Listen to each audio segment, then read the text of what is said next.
그러므로 우리에게 큰 대제사장이 계시니 승천하시니 곧 하나님의 아들 예수시라. 우리가 믿는 도리를 굳게 잡을지어다. 우리에게 있는 대제사장은 우리의 연약함을 동정하지 못하시리가 아니요 모든 일에 우리와 똑같이 시험을 받으시니로되 죄는 없으시니라. 그러므로 우리는 긍휼하심을 받고 때를 따라 돕는 은혜를 얻기 위하여 은혜의 보좌 앞에 담대히 나아갈 것이니라. 5장. 대제사장마다 사람 가운데서 택한 자이므로 하나님께 속한 일에 사람을 위하여 예물과 속죄하는 제사를 드리게 하나니, 그가 무식하고 미혹된 자를 능히 용납할 수 있는 것은 자기도 연약에 휩싸여 있음이라. 그러므로 백성을 위하여 속죄제를 드림과 같이 또한 자신을 위하여도 드리는 것이 마땅하니라. 이 존귀는 아무도 스스로 취하지 못하고 오직 아론과 같이 하나님의 부르심을 받은 자라야 할 것이니라. 또한 이와 같이 그리스도께서 대제사장 되심도 스스로 영광을 취하심이 아니요 오직 말씀하신 이가 그에게 이르시되 너는 내 아들이니 내가 오늘 너를 낳았다. 또한 이와 같이 다른 데서 말씀하시되 내가 영원히 멜기세덱의 반차를 따르는 제사장이라. 그는 육체에 계실 때 자기를 죽음에서 능히 구원하실 이에게 심한 통곡과 눈물로 간구와 소원을 올렸고 그의 경건하심으로 말미암아 들으심을 얻었느니라.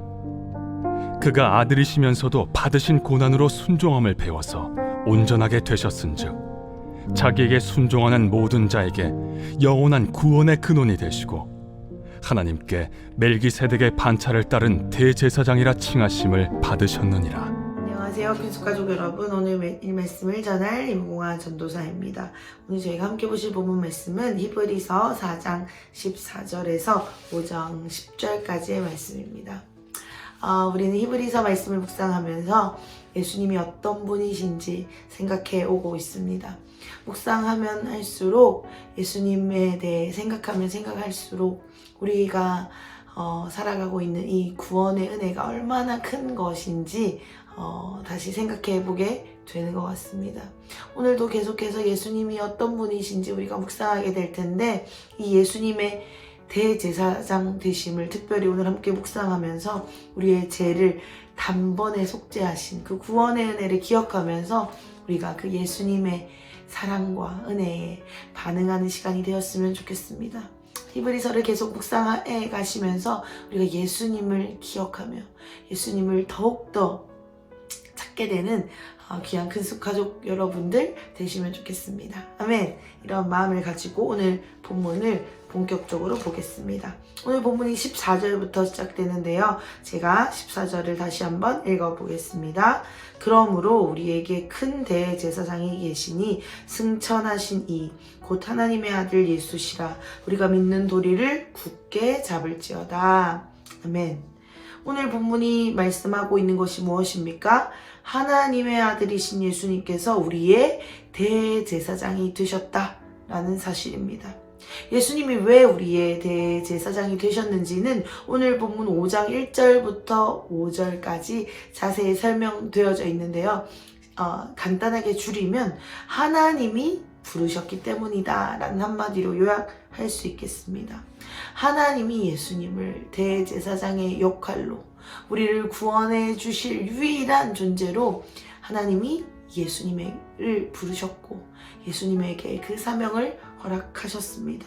그래서 예수님이 죄 없으신 예수님께서 인간의 몸으로 오셔서 인간의 모든 수치와 고통을 담당하시고 우리의 죄 때문에 십자가를 지시고 우리의 죄를 구원하시는 그 대제사장의 역할을 감당하셨죠. 완전한 제사가 예수님으로 인해 이루어졌다라는 것을 우리가 다시 기억할 수 있습니다. 그런 예수님이 계시기 때문에 오늘 우리의 삶은 완전한 구원을 이루는 삶을 살아갈 수 있는 것이죠. 아멘이십니까? 아멘. 예수님께서 단번에 그 제사로 인해 이제 우리는 더 이상 그 제사에 얽매이지 않아도 되는 자유의 몸이 되었습니다. 완전한 구원을 이루는 삶을 살게 된 것이죠. 오늘 14절 본문은 그런 은혜를 입은 우리가 예수님께 어떤 반응으로 나아가야 할지, 우리가 취해야 할 자세가 무엇인지 분명하게 밝히고 있습니다. 14절 하반절에 보았더니 무엇이라고 이야기하고 있냐면 믿는 도리를 굳게 잡아야 한다라고 이야기하고 있습니다. 우리가 이 믿는 도리를 굳게 잡는 것이 예수 그리스도께 우리가 취해야 할 반응, 그 구원의 은혜를 입은 우리가 취해야 할 자세다라고 말씀드렸는데요. 그렇다고 한다면 믿는 도리를 굳게 잡는 것이 무엇인지 우리가 제대로 알아야 살아낼 수 있겠죠. 오늘 이 부분을 한번 보겠습니다. 먼저 믿는 도리라는 것이 무엇인지 한번 생각해 봅시다. 믿는 도리, 이것은 무엇을 의미하는 것일까요? 한번 생각해 보셨습니까? 이 믿는 도리라는 것은 우리가 어떤 생각하는 일반적인 생각처럼 어떤 개념이나 사상을 의미하는 것이 아닙니다. 여기서 믿는 도리는 예수 그리스도 그 자체를 의미한다 라고 이해하시면 되겠는데요. 그렇다면 이렇게 다시 설명되죠. 우리는 예수 그리스도를 굳게 잡아야 한다라고 이해하시면 됩니다. 그렇다면 이제 굳게 잡는다라는 것을 어떻게 우리 삶에 적용해야 될지 생각해 봐야겠죠. 예수님을 붙드는 것, 이것을 우리의 삶 가운데 적용한다면 어떻게 표현할 수 있을까요? 저는 이렇게 설명할 수 있을 것 같습니다. 우리에게 허락된 자리, 하나님이 오늘 우리를 부르신 자리, 하나님이 예수님을 대제사장으로 부르셨던 것처럼 하나님이 우리 각자에게 부르신 자리, 불러주신 자리가 있을 텐데 그 자리에서 예수님을 붙드는 것, 예수님께 시선을 맞추는 것, 예수님을 바라보는 것, 예수님이 하시는 일을 내가 같은 눈으로 보는 것이야말로 우리가 믿는 도리를 굳게 잡는 삶 아닌가 싶습니다. 그런데 이것에 중요한 포인트가 한 가지 더 있는데요. 그것이 무엇이냐면 이 예수님을 굳게 잡는 것, 믿는 도리를 굳게 잡는 것을 언제까지 하냐라는 부분입니다. 언제까지일까요? 네, 맞습니다. 우리의 생이 닿을 때까지. 그리고 어떨 때 하는 것일까요? 우리의 삶에 고난이 있을 때에도, 우리의 삶에 어려움이 있을 때에도, 또 반대로 기쁘고 즐거운 순간, 한마디로 우리의 살아가는 모든 순간 가운데 예수님께 시선을 맞추는 것, 그분이 하시는 일을 바라보는 것이 야말로, 그래서 그분의 음성을 듣고 그분이 원하시는 삶을 우리의 삶 가운데 풀어내는 것이야말로 믿는 도리를 굳게 잡는 것이다 라는 생각이 듭니다. 예수님의 구원을 입은 우리가 예수님께 취해야 할 자세는 바로 예수님께 시선을 맞추는 것입니다. 지금 이브리 기자는 여러 가지로 흔들리고 있는 그 이브리 사람들을 향해 다시 한번 너희가 모든 상황 가운데서 영원토록 중간에 좌절하거나 포기하지 말고 끝까지 예수 그리스도를 붙들어야 된다. 주님께 시선을 맞춰야 된다. 다른 것으로 눈길을 돌려서는 안 된다 라고 강조하고 있는 것 같은데요. 이것이 오늘 우리에게도 동일하게 적용된다 생각됩니다. 히브리 그 사람들에게만 전한 말씀이 아니겠죠. 하나님이 오늘 우리에게 이 말씀을 통해 주시는 것은 우리의 대제사장 되신 예수님께서 우리의 모든 죄를 담당하시고 우리를 구원으로 자유케 하셔서 하나님과 연결을 시켜 주셨는데요. 이제 우리가 이 가운데서, 이 자유함 가운데서 계속해서 우리가 예수님께 시선을 맞추고 예수님이 우리를 이끌어 가시는 곳으로 함께 걸어가야 한다라는 것입니다. 이것은 우리의 삶 가운데 어떤 환경에 있든지 모든 상황에서, 모든 시간 가운데서 동일하게 적용되어야 할 자세이죠. 사랑하는 큰숲가족 여러분, 오늘 우리가 간구해야 할 것이 있다면 바로 이것이라 생각합니다. 주님, 우리가 주님을 바라보는 시선, fix on이라고 영어로 설명할 수 있는데요. 그냥 이렇게 쳐다보는 것이 아니고 완전히 우리의 방향과 시선을 고정하는 것이다 라고 할 수 있습니다. 주님, 나의 시선, 나의 생각, 나의 방식이 예수님께로 향해서 예수님이 하시는 것을 보고 그것에 순종함으로 따를 수 있도록 주님 저의 시선을 고정시켜 주십시오라고 우리가 간구하면서 이 말씀을 우리 삶 가운데 풀어내면 좋겠습니다. 아멘이십니까? 아멘. 이 말씀이 아무리 들어도 우리의 삶에서 실제적으로 우리 적용되고 풀어지지 않는다면 사실 의미가 없겠죠. 그래서 오늘 이 말씀 한 자락을 기도로 간구하시면서 우리의 삶 가운데 풀어지기를 소원하시고 또 기회가 되시면 실제적으로 살아내시는 하루가 되셨으면 좋겠습니다. 아멘. 말씀을 조금 더 보겠습니다. 16절 말씀인데요. 이 선포가 바로 오늘 제가 나눈 이 나눔의 종착지이지 않을까 싶습니다. 이 16절에 제가 한번 이러한 마음을 담아서 한번 선포해 보겠습니다.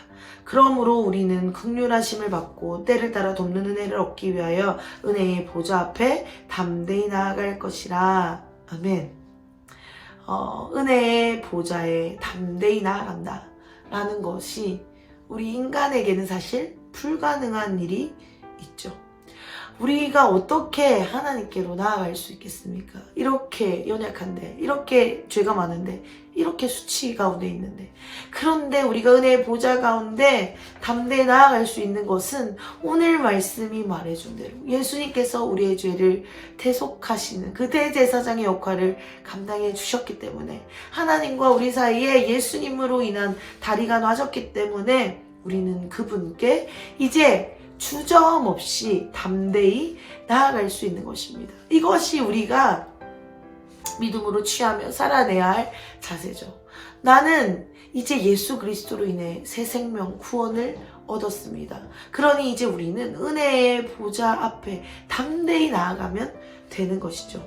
그런데 이 일을 위해 계속적으로 예수님께서 때를 따라 돕고 계시다라는 말씀이 이어집니다. 예수님은 단번에 그 십자가 사건으로 우리를 구원하셨지만 그것으로 끝나지 않고, 그 한순간의 구원으로 끝나지 않고 계속해서 우리가 주님 앞으로 갈 수 있도록 우리를 위해 중보하고 계시죠. 때를 따라 우리를 도와주고 계십니다. 그런데 여기서 이 때를 따라 돕는다라는 것을 또 제대로 이해해야 합니다. 왜냐면 우리가 원하는 방식으로 묵상하기 쉽기 때문인데요. 우리가 때를 따라 돕는 은혜라고 한다면 하나님이 내가 필요한 때, 내가 이것을 원하는 때, 내가 이것을 가지고 싶은 때에 따라 다 예수님이 중보로 하며 도와주시는구나 라고 오해하면 안 됩니다. 이 여기서 때는 바로 하나님의 때, 카이로스를 의미합니다. 왜일까요? 하나님은 나의 필요를 나보다 더 잘 알고 계시기 때문입니다.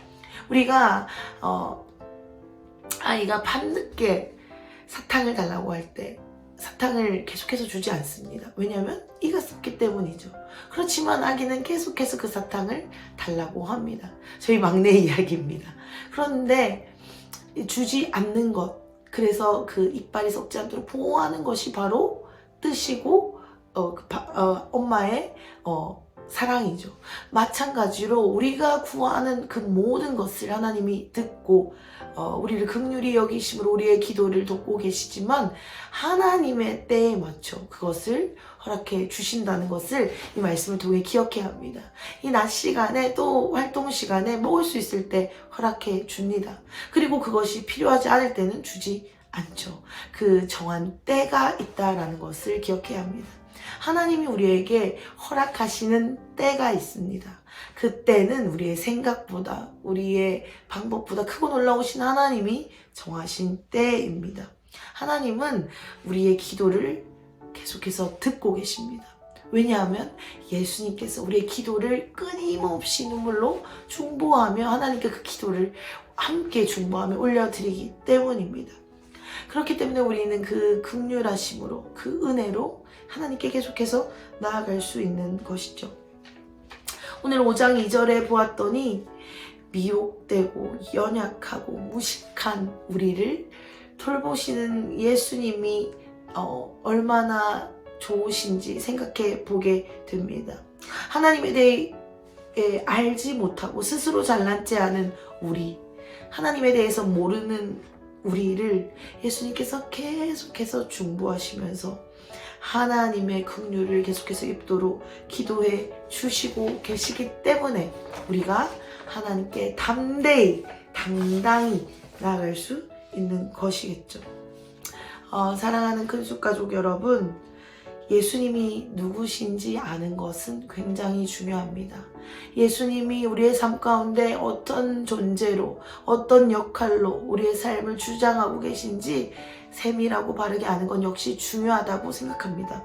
왜냐하면 그냥 덮어놓고 믿는 것이 아니라 예수님에 대해서 알면 알수록 우리가 그 예수님을 향한 믿음과 신뢰가 커지기 때문입니다. 그래서 우리가 이 히브리서 말씀을 묵상하는 것은 굉장히 의미가 있는데요. 오늘도 이 말씀을 통해 예수님이 누구신지, 예수님이 우리에게 어떤 역할로 오셨는지, 예수님이 우리를 대신하여 무엇을 하셨는지, 예수님이 지금도 우리의 기도를 얼마나 중보하고 계시고 무식하고 미혹된 우리를, 영적으로 캄캄한 우리를 위해 눈물로 오늘도 얼마나 우리를 위해 중보하고 계시는지, 우리가 이렇게 알아갈 때 우리의 믿음은 자라나게 될 것입니다. 예수님을 더 알고 싶지 않으신가요? 저는 정말 더 예수님을 알고 싶습니다. 순종하는 모든 자에게 영원한 구원의 근원이 되어 주시기 위해 스스로 고난받으신 예수님을 더 잘 알고 싶습니다. 어떻게 하면, 얼마나 그 사랑이 크면 그럴 수 있는지 예수님의 사랑에 대해서 더 알아가고 싶습니다. 저처럼 예수님의 사랑에, 그리고 예수님의 존재 자체에 대해서 더 알아가고 싶은 분들이 계실 줄 믿는데요. 그렇다고 한다면 함께 우리 기도하는 자리로 나아가셨으면 좋겠습니다. 우리의 간구를 예수님이 돕고 계십니다. 또한 그 간구를 들으시고 하나님이 때를 따라 허락하실 것입니다. 하나님, 제 시선이 주님께로 향하도록 저를 도와주십시오. 제 마음이 예수님의 마음을 더 알아가도록, 그래서 예수님을 닮아가는 성품이 나타나고 그러한 삶을 살 수 있도록 주님 저를 도와주십시오라고 기도할 때 예수님이 그 기도를 중보하심으로 하나님의 응답이 주어질 줄 믿습니다. 우리를 부르신 바로 그 자리에서, 학교에서, 직장에서, 또 우리의 가정에서 우리가 이 일들을 살아내기를 간절히 소원합니다. 오늘 이러한 하루 되시기를 간절히 축복드리고요. 또한 이러한 일들이 실제적으로 삶에 풀어져서 여기저기 간증의 소리가 들렸으면 좋겠습니다. 아멘. 기도하겠습니다. 하나님 감사합니다. 우리를 오늘도 중보하시고 우리를 위해 단번에 구원으로 끝내시지 않고 날마다 우리와 함께하고 계시는 그 예수님의 사랑 때문에 우리가 오늘도 하나님께 그 은혜의 보좌 앞에 담대히 나아갈 수 있습니다. 예수님, 그 예수님의 사랑이 얼마나 큰지 여전히 너무나도 알지 못합니다. 이 말씀을 묵상함을 통해, 또한 우리가 기도함을 통해, 또한 여러 시간들을 통해 알아가고 싶습니다. 주님, 우리의 이 갈망을 받아주시고 오늘 우리의 삶 가운데 예수님의 사랑을 경험하는 기회들을 허락하여 주시옵소서. 우리의 대제사장 되신 예수님, 우리를 위해 죽으시고 다시 사시고 오늘도 우리와 함께하고 계시는 그 예수님의 놀라운 은혜에 감격하고 감사함으로 겸손히 낮아지는, 그래서 예수님을 순종함으로 따르는 우리의 삶이 되도록 오늘 은혜를 베풀어 주시옵소서. 그렇게 하실 주님 찬양합니다. 우리를 불러주신 하나님 감사합니다. 예수님의 이름으로 기도드렸습니다. 아멘.